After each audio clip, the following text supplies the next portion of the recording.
Good afternoon, this is Paul Turner, the Immigration Barrister at Imperium Chambers. Please subscribe to my channel and hit the notification button to stay up to date with immigration news as it happens. Today, a new Court of Appeal case on deprivation of citizenship, where the applicant won, which is potentially very good news and we'll discuss later. In short, the Court of Appeal have ruled in favour of an applicant who obtained their British citizenship by deception. This is an excellent result, but there needs to be considered in a little bit more detail because it does not give carte blanche for everybody who has obtained their citizenship by deception to keep it. As I've mentioned, this is potentially excellent news for those who previously given false information to the Home Office. In a recent Court of Appeal case called Laci, an Albanian who obtained citizenship by lying about his nationality was allowed to keep his British citizenship, which is a very good result.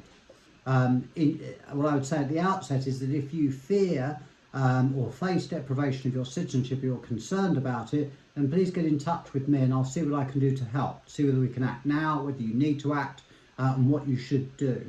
Mr. Laci was an Albanian man that came to the United Kingdom in the 1990s and claimed asylum, stating that he was Kosovan and giving an incorrect date of birth.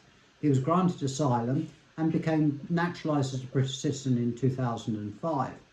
Mr. Laci was uneasy about having lied to the Home Office and decided that he wanted to come clean, as a lot of my clients do.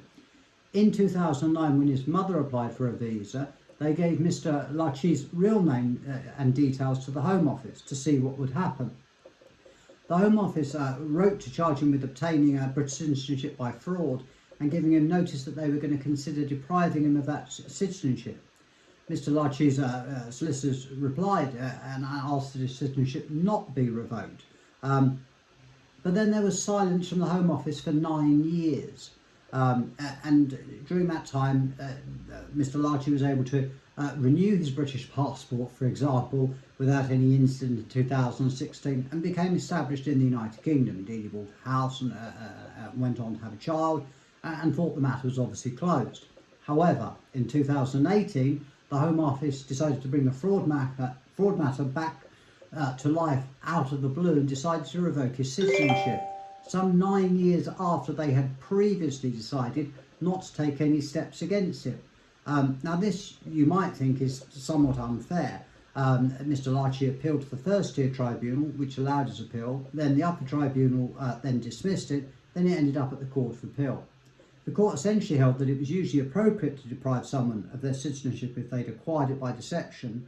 The 9-year delay in this particular case was completely unfair and fatal to the Home Office's decision to revoke his nationality. During that time, as I've mentioned, Mr. Laci got married, bought a flat and had a child.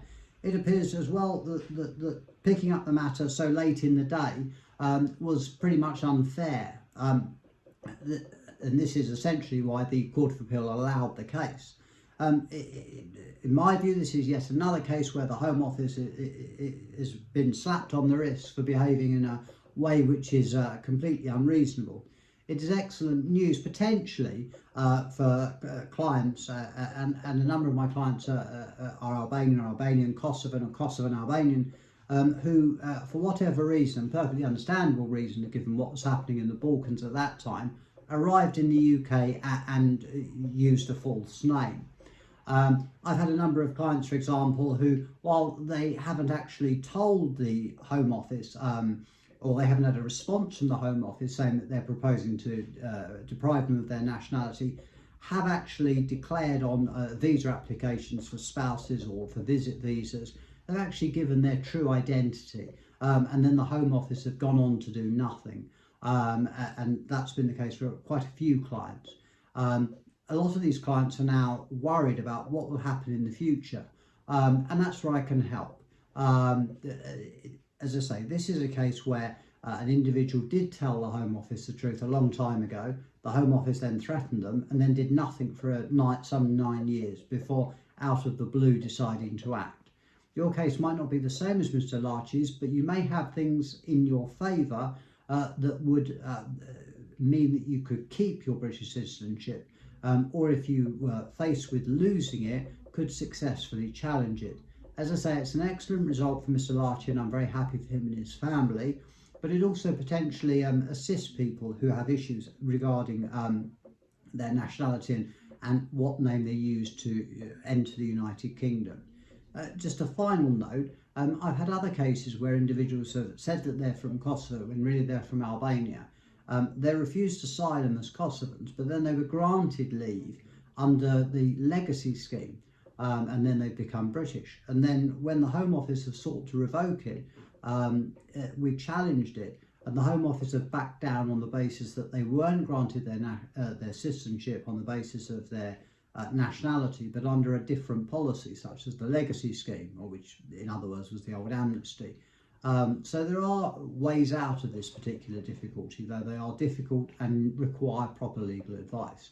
So good news, but it is to be seen in the context of this particular case. And if you are facing this problem, you will need proper legal advice, and I would be more than happy to assist you with that if this applies to you or a family member, or you're just generally worried. So thank you very much for watching. I hope you stay safe and well.